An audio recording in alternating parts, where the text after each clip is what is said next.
Welcome to Off the Riff Podcast with Tori Trance. Currently, it's just Trance. Oh my God, I'm not good. You good? Yeah, I'll put Thank you. Yes, so, Lord. We back, y'all. It's been long awaited. It's been, what? About Since the end of June? End of June. Yeah. Hopefully everybody that had a pretty good summer up until this point, then traveled and been around, then been to some beaches. So how you been, Tori? Whatever. What's the time?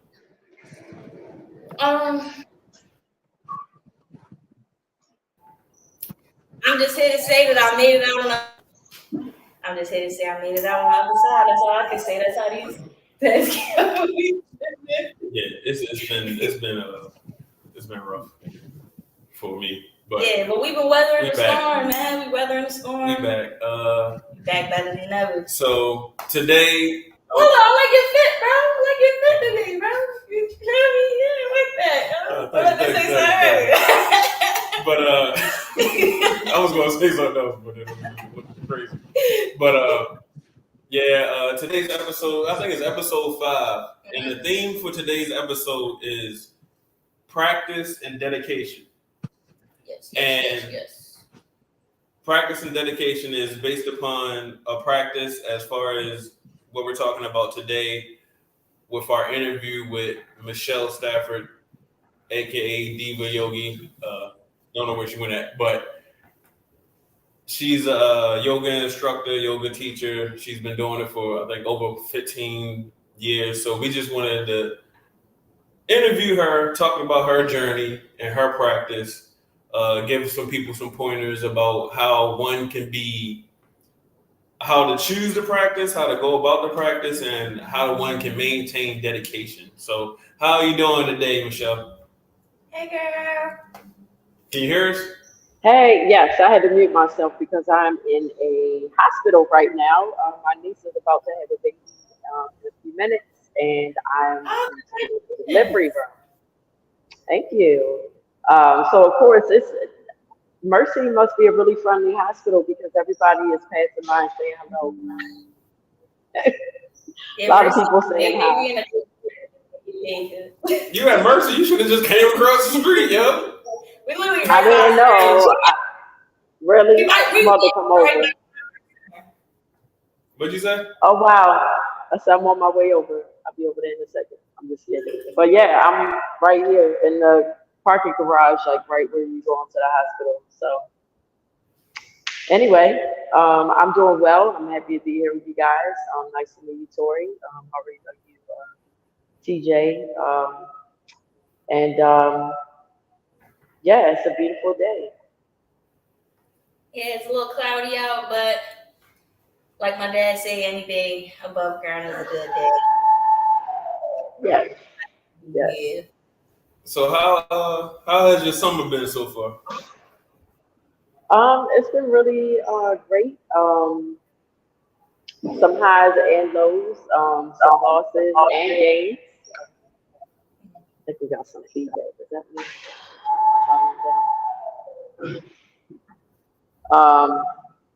But yeah. So can you just give us a small peek into your background from just how you are, who you are in general, and what you've been practicing over the years? So a little bit about me. I've been doing fitness for over 20 years. Really, I started with organized group fitness when I was 6, and became a professional right after I had my children.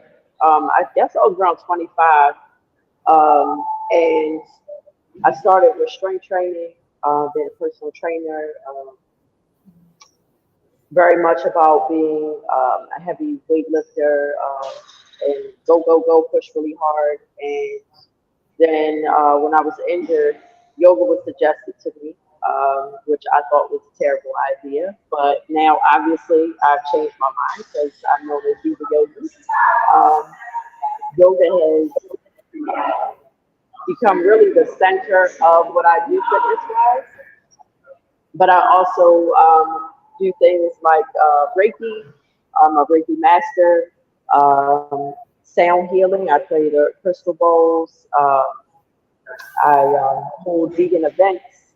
Um, and of course, I teach yoga, making yoga accessible to people who wouldn't normally have access to it. Uh, and the Feldenkrais method, which is also another modality. So yeah, that's pretty much in a nutshell what I do professionally. Did you want to go in order? You've touched on a few things that we wanted to get into. How did you get into yoga? And you said that was due to injury. Yes, I had a reoccurring patella dislocation. My knee would pop out, and I went to a doctor to see if I needed surgery. And you never go to a surgeon to see if you need surgery, by the way, because of course they're going to be like, "Of course you need surgery. We get you right in next week." And so I got a second opinion, and he said, "Try physical therapy, try yoga." And I was like, "Oh God, like, really? Are you serious? Yoga is stupid. I don't have time for that." And I was wrong. It changed my life. I thought that yoga was just kind of sitting on the floor and reaching for your toes and being lazy. And boy, was I wrong, because yoga can be very challenging. It challenges you not only mentally but physically. Holding headstands for 10 minutes, doing lots of push-ups and things like that. But also it taught me to calm myself down, because I was all about push, push, push, push. But now I'm like, all right, sometimes you could take it easy, because you can actually get burnt out by pushing yourself too much. Yeah. So, have you because I took Pilates in college. That was one of the electives that I had to take. I could choose between yoga and Pilates, but I think that the yoga classes, I think that the professors that were teaching, and a lot of people were telling me to not take those particular professors, so I opted for Pilates. And you're right, yoga and both Pilates, because they're interchangeable, they go hand in hand. It is hard work. It is hard work. Like, if you can't lift your own body weight, I'm not gonna lie, like, it's hard. It's hard to do all of that type of stuff. So I'm not gonna lie, it do take a lot to allow for that to be like your main discipline. And then it is kind of like slow paced. So as opposed to, I guess, working out like with like a fitness trainer and like, I guess, targeting certain muscles and having certain goals, and like you're looking for certain definition in certain areas of your body. Like with yoga, it's more like I assume it to be more like you go with the flow type vibe. Not necessarily. It's a very. I'm sorry. What you say? Yeah, I was asking, is yoga more structured or is it more free flowing? It honestly depends on your teacher, and it depends on the audience. So, depending on who I'm teaching, the structure could be a lot looser. For instance, when you're teaching kids, it's just less play. Just play, let's imagine, let's be silly. There's very little like hard structure, even though there's a structure, it's very playful. Whereas if I'm teaching, say, my more advanced class, it is very structured, it's very particular. Put your toe here, turn your eye this way. It can get very tedious. So it really just depends on what you're doing. Just like a recipe for a cake, when you're baking a cake, you have to have a very particular structure. Whereas if you're making a stir fry, you just kind of throw anything in, right? And as far as targeting certain areas, yes, you can approach your yoga practice in that way, where you're targeting certain ailments. If you have bipolar disorder, if you have anorexia, if you have anxiety, or a knee issue, menstrual problems, things like that, it can be very specific and very targeted to issues that you might have. However, that takes a lot of education to be able to be an instructor that way. Actually, you could get a yoga certificate in a weekend if you wanted to. However, it's different levels to qualifications. Yeah. So one thing I wanted to look into from like when you started, like you saying when you first got into it, to the years down to where you are. How do you feel like the actual practice of yoga has changed for you? Like, how have your views changed on it, and how have you incorporated your own personal outlook on it, what you've experienced, to pass that down to your students? Well, that's a lot. First, when I first started yoga, I was a meathead in the gym, right? I worked out of those gym. It was all about, aesthetics and strength and how hard can you push yourself. And so when I went to yoga, that was my approach. I was attracted to classes that were very challenging. I started with a method called Anusara. And Anusara was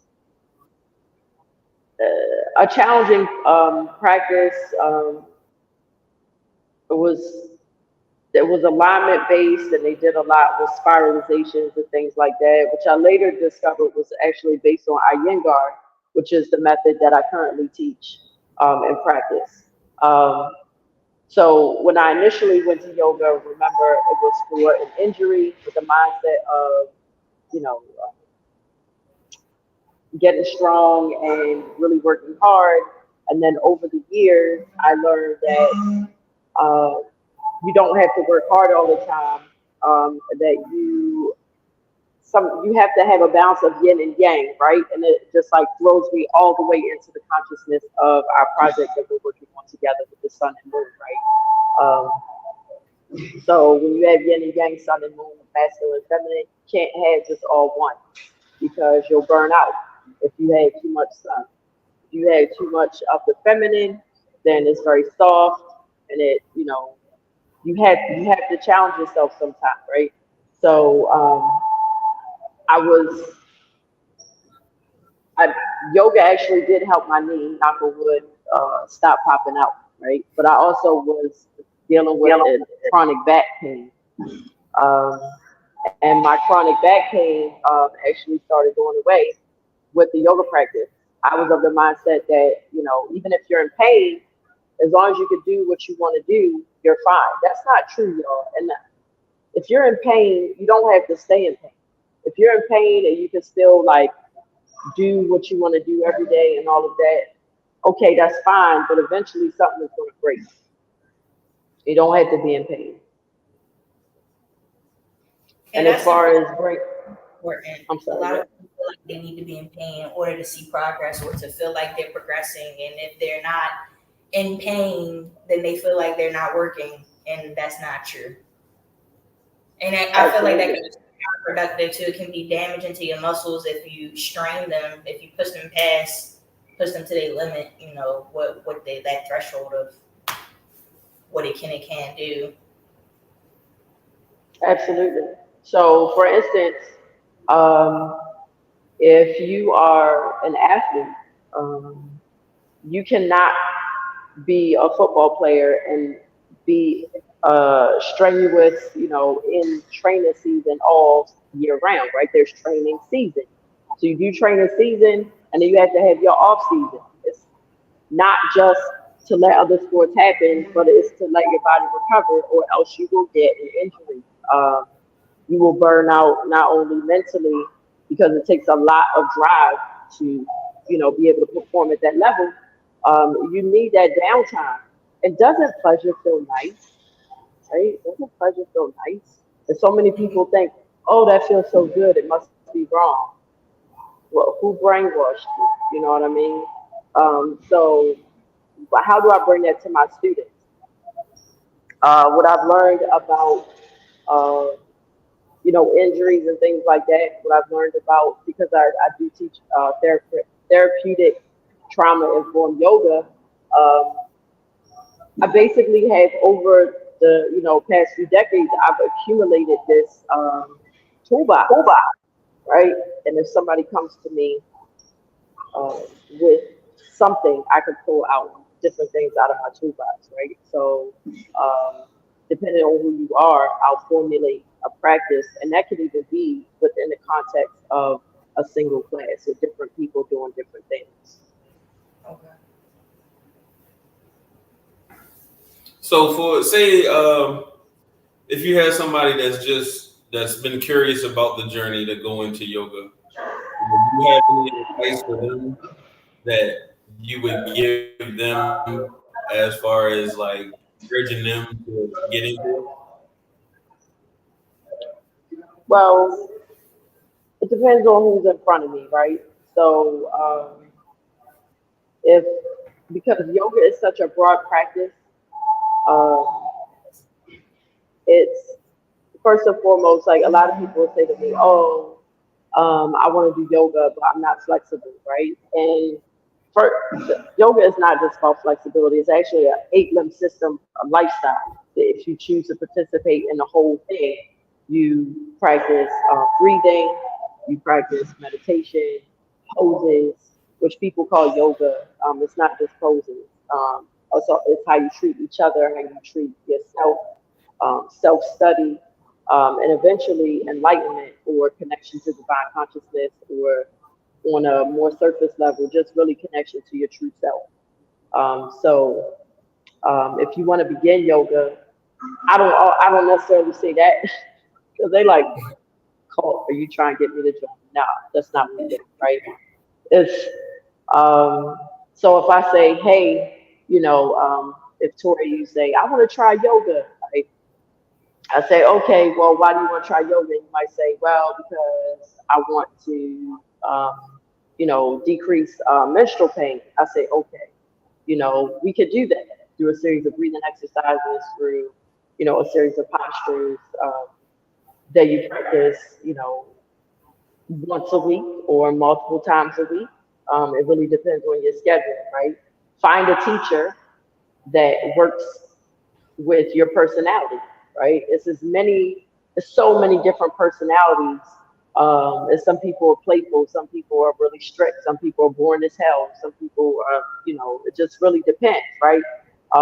There are teachers who work on Zoom, there are teachers who work in person, there are teachers who are hands-on, there are teachers who, somebody might want a female teacher or a male teacher. It really just depends on what you want. So I say, if you're thinking about starting yoga, go to a studio where they have a lot of yoga studios have a trial period, so you get like a whole week free. Or I think Core Power Yoga has some kind of deal where you can try. I can't remember what it is, but you try it at a discount basically, and you can go to as many classes as you want, right? So in that way, you can try different teachers, different styles. And then decide if you really like it. If you go to one yoga class and you're like, "I hated it," well then, you're giving up too fast,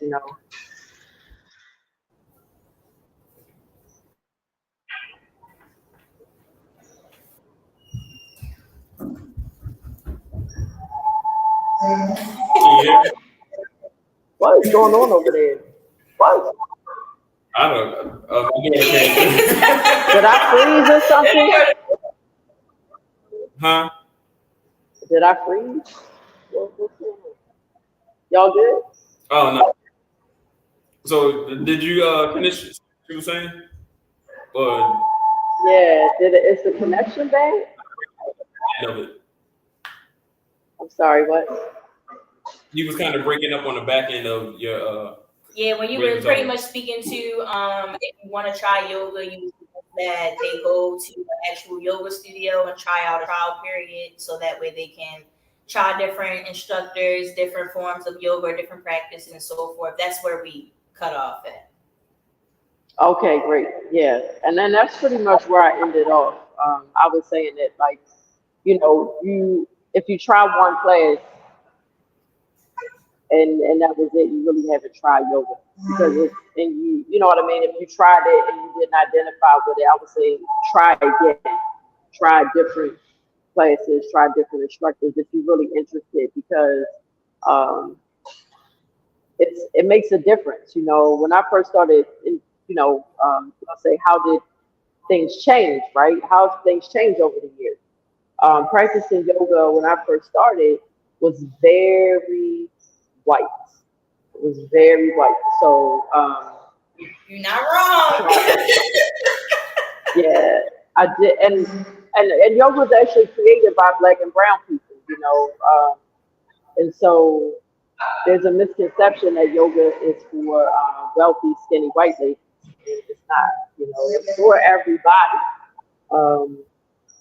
And unfortunately, you know, when I first started, yoga was very expensive. And now in Baltimore, since the uprising, there's been a lot of work toward making yoga more accessible. So like a lot of my classes are donation based or sliding scale, or even paid for by an institution like Revival Hotel pays me to come and do free yoga for the community. I'll be there this Friday at 12. And it's for everybody. Drop-ins for a lot of classes, Felden Price and yoga, are like $30 for one class. Now, if you decided you want to be a practitioner who has $30 to spend 5, times a week on a practice, so, and yoga pants can be very expensive. I have some of my yoga pants like $120, $130. And everybody can't afford that. And it's a misconception that, you need a lot of money in order to practice yoga. You don't need any money. You don't need anything. You can practice yoga butt naked if you want to in the grass. So you can. She's not wrong. I'm just saying.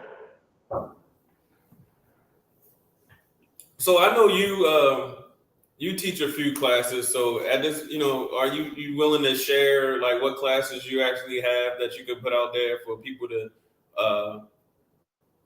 go to? I shared some earlier today for the flyers that you have, Yes. but can you just, while we on the live, tell us what classes you actually do have available for people to join, and also just your own membership?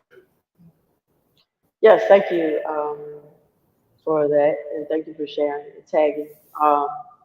So I have so many different classes, and like I said, they're available on Zoom or in person.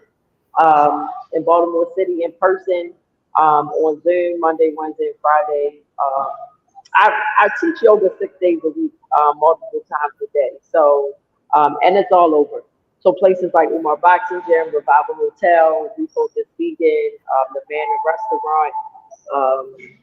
And so the best way to really connect with me is to go to theartistexchangemediahub.com. That's my website, THEDIVAYOGI,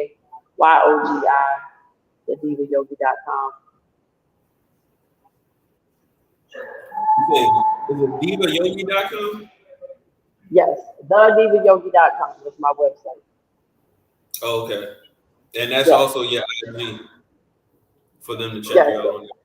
Yeah, so if you want to check me out on social media, it's Diva Yogi or The Diva Yogi, on Facebook, The Diva Yogi, on Instagram, Diva Yogi.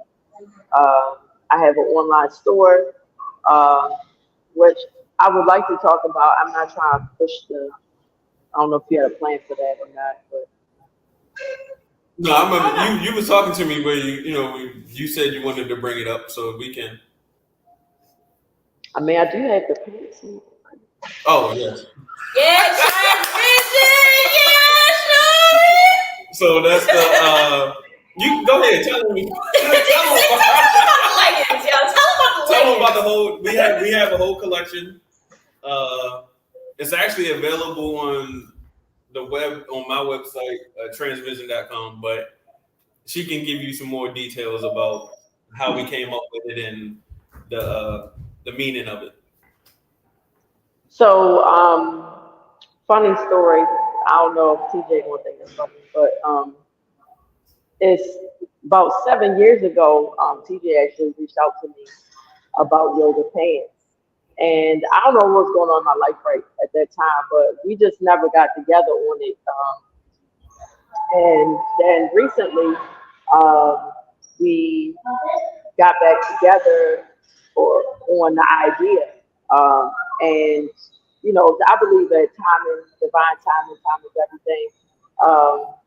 All the way down to, you know, me literally having the perfect spot to be for this interview. I don't know how audio-wise how it's going, but, you know, it's actually a bench sitting right here in the garage that allowed me to set up, you know. So sun and moon, I'm feminine, and TJ is masculine, right? Sun, moon, energy, yin, yang. I'm wearing the sun pants.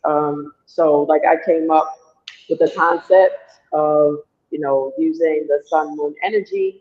A lot of yogis like to work with, you know, things like that with chakras and the planets and stuff like that. And when you have a balance, like I said, of yin and yang energy, you actually have a holistic life where we all have balances of the masculine and feminine energy.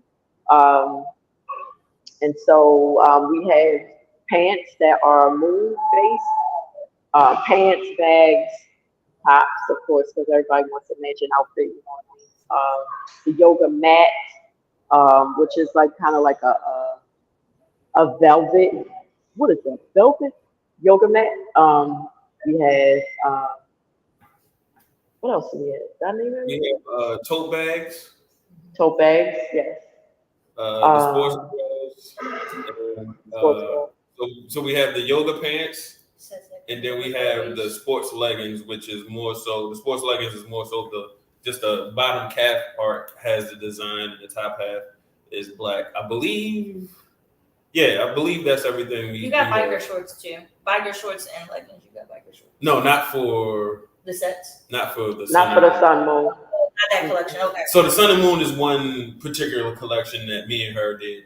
Oh, that's a collab. Okay. Yeah, that we collabed on. Like I said, it's all some of them are available on the website so far, and I think we're doing a little bit more inventory deep dive on that. But initially starting out, it is pants, sports leggings, sports bra, tote bag, and yoga mat. And whenever you get a chance, check it out. Like a lot, the designs was really based upon. She came to me. We talked about it, what we was looking for, and then I pretty much just came up with the designs. I think they came out pretty good. I think, especially I especially like the moon design. I believe the moon design is very well. But yeah, that's something we do have that we haven't officially dropped it, but it is available. Yes, it's up and running. So do you want to see the pants? Tori, you want to see the pants? Yeah. I got the black and white pair. I got that set. You want to see them? You want to see what they look like? Because I can stand up. Same. Yeah, stand up if you can. Let us see. Let me turn. I hit the crack. There we go. How y'all doing? Okay. All right, those are the pants. Got a little logo in the front. All right. In the back. Little very nice designs. How do they feel? Very comfortable. Not overly tight, although somebody ordered me a large. When the medium is actually a little bit better. So depending on so I'm 5'8", 180 pounds, and I wear the medium, pretty comfortable.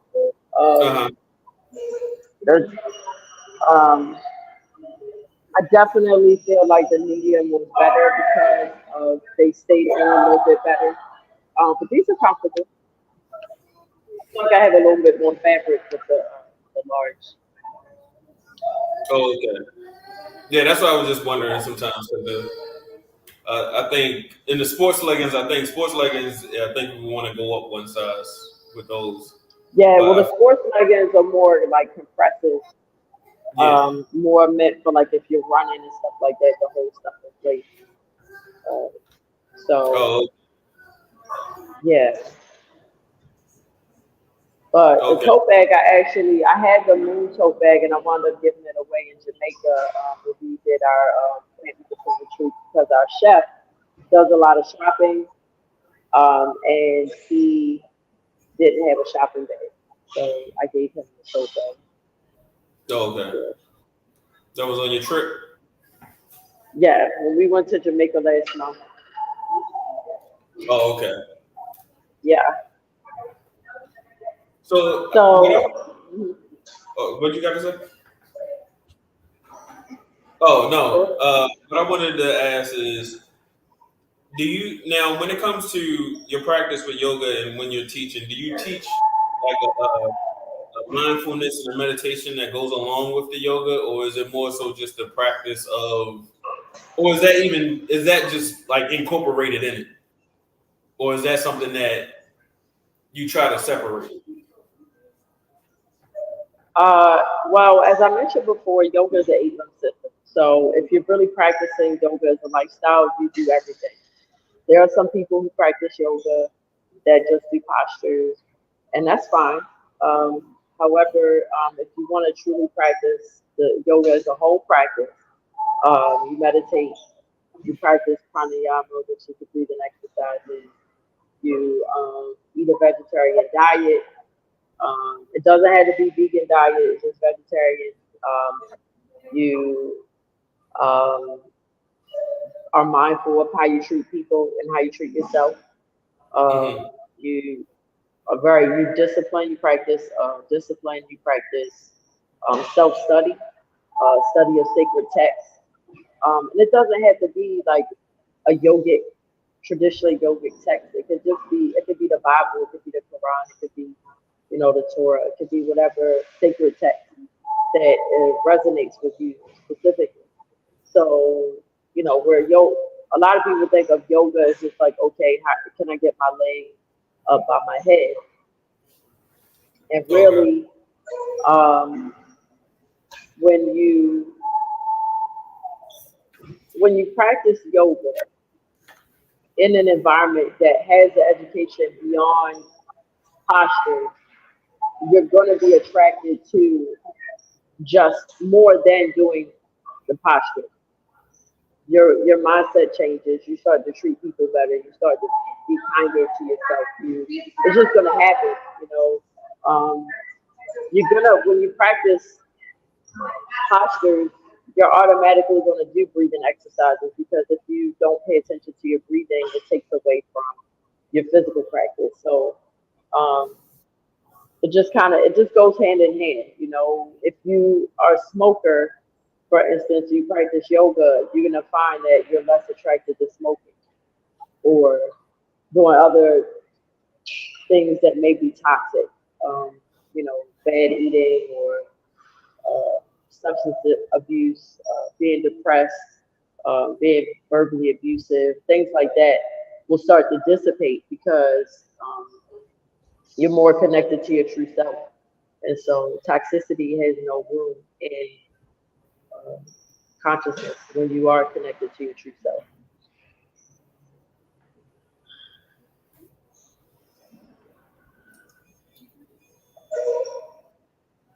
Now, do you feel like, and how long have you been doing yoga?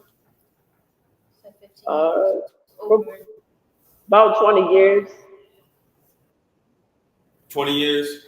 So what I want to ask is, over that 20 years period, what have been some of the most rewarding things that you've done, with people or with your own personal journey that's been rewarding to you? Can you just like name a few things? Because I feel like 20 years is peak dedication to something that you initially didn't think you wanted to do. Yeah. Yeah, a lot of wisdom came from that. Yeah, I mean, yoga changed my life. I my knee stopped popping out. My back feels much better. If I didn't have yoga to practice regularly, my back I probably wouldn't be able to walk. I might be on disability. Um, as far as externally, I've affected thousands of people. I've done public speaking. I've gone to other countries. Um, And I've had people tell me, a lot of my students, unfortunately, are really or were really depressed or fight depression. They say that yoga really helps them. During COVID, I had a huge um, effort to make yoga available and yoga-related events, which I think helped a lot of people who lived alone that were in social isolation. I go into communities that would not normally have yoga and like I said, make it affordable. I basically built a community um, around yoga. Yoga at its core, but doing things like going blueberry picking or apple picking, going to different events in the community, or attending each other's birthday parties, or like if somebody's mom dies or something like that, just showing love for each other. It's a community. And yeah, community, which is essential for our lives. We're not meant to be alone. We're meant to connect with one another.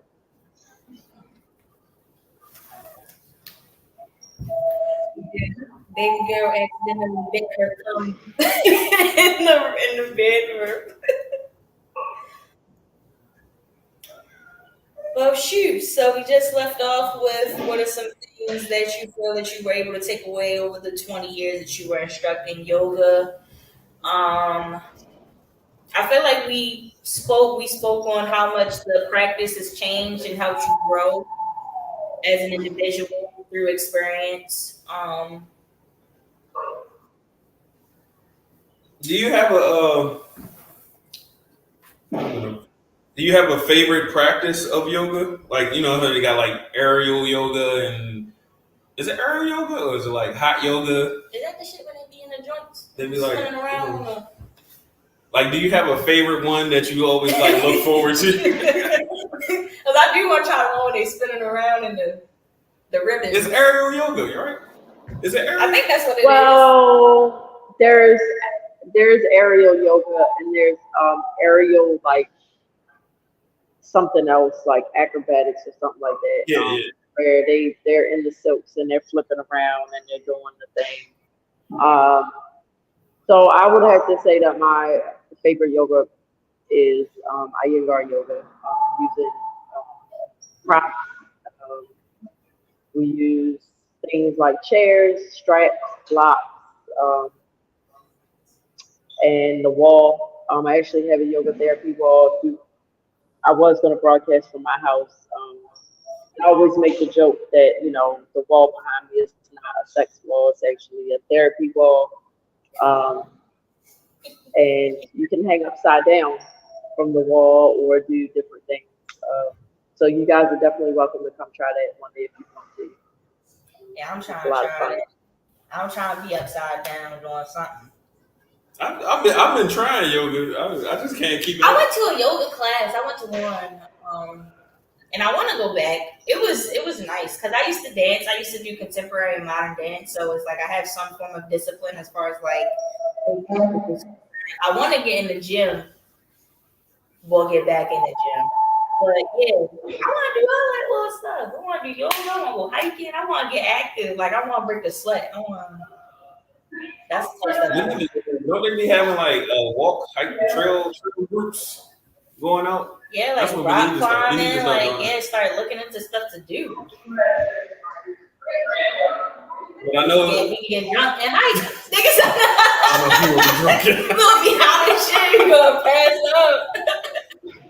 But I know you're in the hospital waiting for your niece to give birth, and we don't want to hold you up for too long. I'm not sure if you want to teach a class later, but I just wanted to thank you for doing the interview, for letting people know your background, for telling people about, the practice and your journey and how you got into it to where, somebody could listen to this podcast and maybe, if maybe they reach out to you and want you to teach them. So that's what really, and knowing you and getting to know you over the past few months and knowing you from back then and even reaching out to try to do the yoga pants, but then it came full circle. I just appreciate you for coming through and just telling us about a little bit of your background. Yes, thank you for having me. It was a lot of fun. I do like to share because I think it's important for people to know, especially people that look like us, to even see that yoga is for them. And yoga really can be for everybody. If you want something that is sweet and gentle, you can have that. If you want something that make you cry a little bit, you can have that too. And so discipline is, extremely valuable because you'll bear the fruits of your labor. A lot of people say what they want to do, but don't do anything different, right? And so if you want something different in your life, you have to do something different. You can't keep doing the same thing expecting something different. That's really what yoga is. It's about discipline and creating and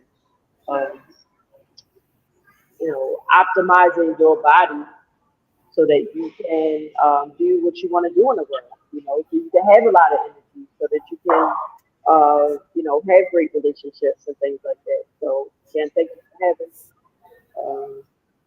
And the end. Namaste, y'all. Definitely. Namaste. Thank you for coming through. Yes. Thank you. All right. Have a great night, y'all.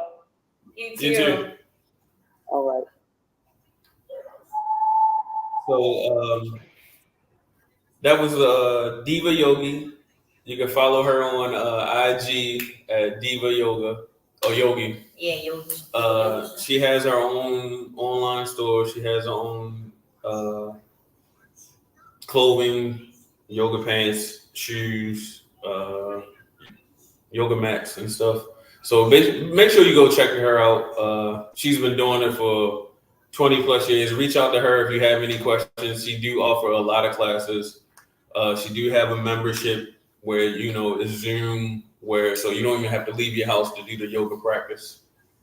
But with that said, how you feel? I mean, shit. How you feeling? I mean, shit, I'm cool. I've been cool. I've been chilling, taking life in stride, taking it one day at a time. How about you? Anything, any major topics any topics you want to end off with that we can talk about? That the Joe Biden. Oh yeah, Joe Biden officially has pulled out of the election. I guess Kamala Harris, she got endorsed by Joe. I also read somewhere that Hillary Clinton was probably going to try to jump back out there for the Democrats. I think they all for Kamala. They have to. It's too short of a period of time. Do you think that the world is going to rally behind Kamala? Because the way I look at it, I feel like if they wouldn't elect a white woman into office to be president, why would they elect a black woman into office? They didn't want Hillary, so what? I mean, with Donald Trump being the opposition, I would imagine that a good portion of the world would opt for Kamala to be the president.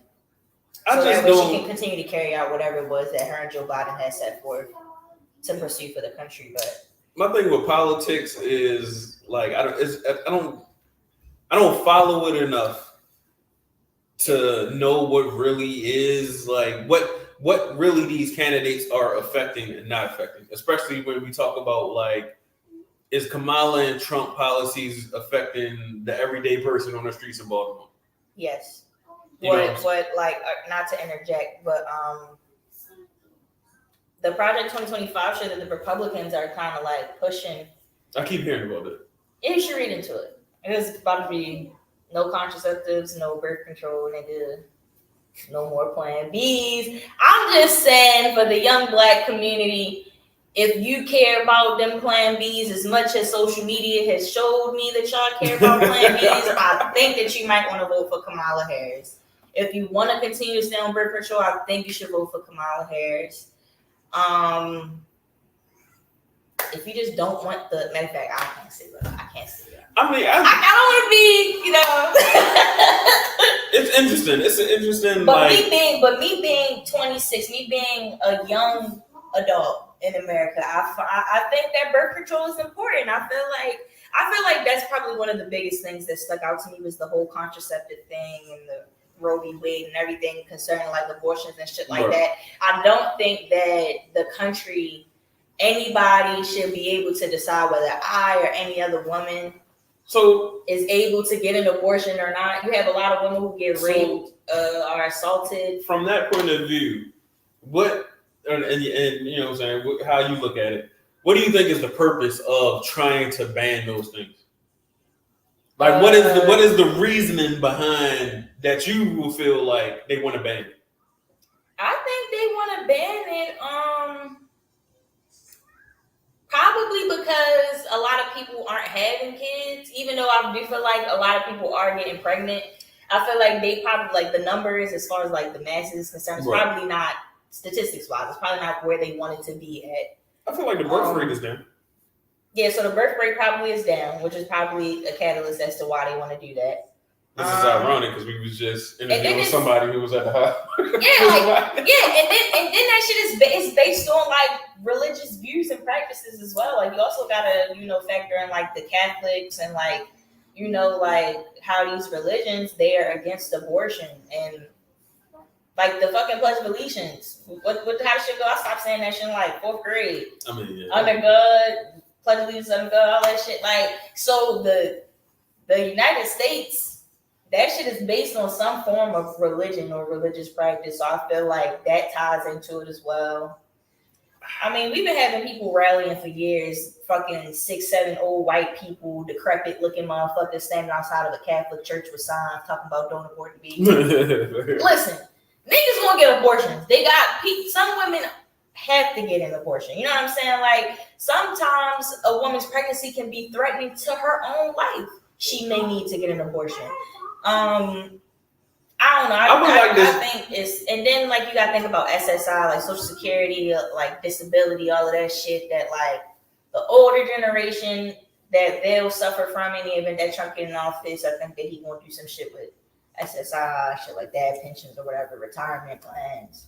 I mean, see, I just always feel like what is the overview of what is the greater good for everybody? Mm-hmm. And it's just like you have a greater good for everybody, but then you have some people that is going to fall in the cracks where it's just like these policies don't benefit them, but it's just like you're not going to get a policy that benefits you because you're in the minority of the policy. Right. And I just think overall the trickle down effect, because I don't see personally like, I mean, you got inflation and stuff like that and how the economy going and how they deal with foreign issues. Yeah. But it's just like, I feel like shit is heading downhill. Right. But yeah. I don't know if that's my perception. I think it's our perception just because of like, once the information gets delivered to us by way of whatever social media platform we choose to receive it from, whether that be Facebook, Instagram, TikTok, Twitter. You feel me? Like everybody's not watching CNN, everybody's not watching the news, and then you gotta recognize that the news is propaganda, and you probably will be able to get some more cutthroat, real truth on social media.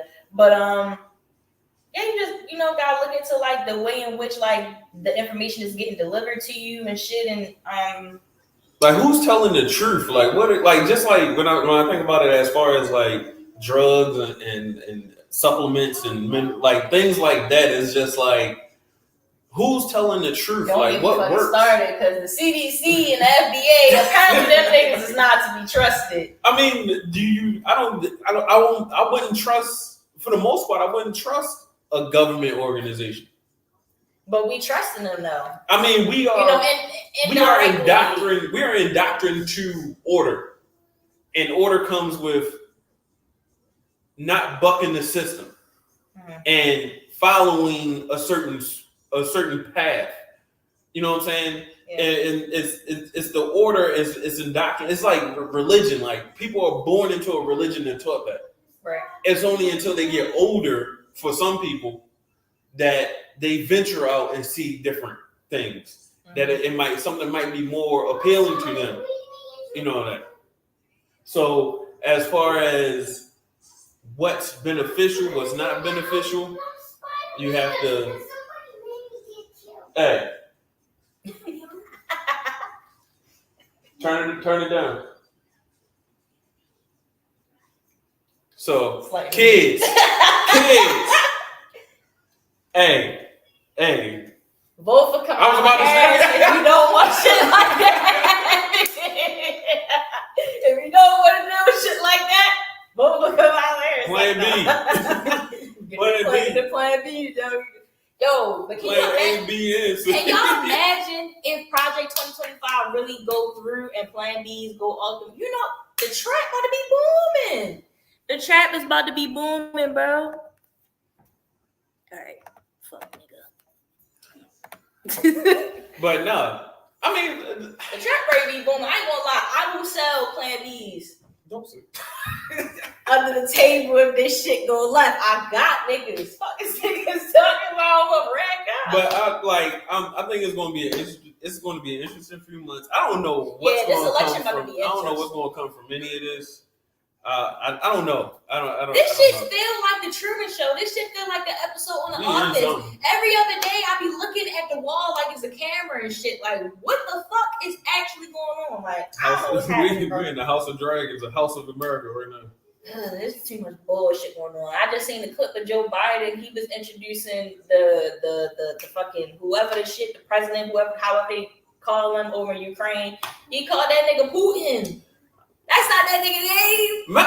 My only thing is, age-wise, I think there should be a cutoff. It should be a cutoff for a lot of shit. It should be a cutoff. I think it should be a cutoff for driving. I feel like at a certain age, they should make you retake your driver's test. I genuinely feel like they should do that. They shouldn't make you retake anything. They should just take your license. Yeah, like, or that. Just take the fucking license. This nigga is not. You know. He is actually making the road unsafe because he driving slow as shit. It is 25, 35 miles per hour. Where this bitch ass nigga going 15? He need to take his ass in the house, and all he want to do is get his prescriptions. Send your grandson to get that shit. Like you fucking up the feng shui of the road, man. I feel like a Biden, like if you like he could be a senior advisor to the president. You know, he don't need to be the front man. I think the front man or the front woman of the presidency should be somebody that we can throw in the Olympics and compete. Yeah, because I feel like Joe Biden still has the level of intellect and wisdom needed, and that's necessary for him to run the country. I don't feel like he's just so gone that he don't know what the fuck going on. I feel like he's aware of what's going on. However, I feel like he may be too old to execute the plan at hand. So or the plan is executing itself. Yeah, because that nigga old as shit. Nigga old as shit, yeah. But we're gonna end it right there. We'll be back in another 2 weeks. Be like, kids, go say bye. You know what I'm saying? Yo, we gotta get you the dip set of time. Yo, I gotta get the fit, bro. Yo, Halloween this year, that's how I'm getting the straight backs. I'm really going Jewels on niggas, bro. I'm going Jim Jones on niggas, bro. Niggas geeking. Thank you for tuning in, checking it out. We'll be back in 2 weeks. Thanks to Michelle Diva Yogi for coming through and interviewing. And hey, have fun out here. Be safe this weekend. If y'all going to travel, hey, drive. The plane shit is crazy. Cancel flights, all that. Oh yeah, that was because of that crowd strike, the fucking update shit. But thanks for tuning in. We'll talk to you later. Talk to y'all later. All right. I just need some outro. Artist Exchange. The Artist Exchange. The Artist Exchange.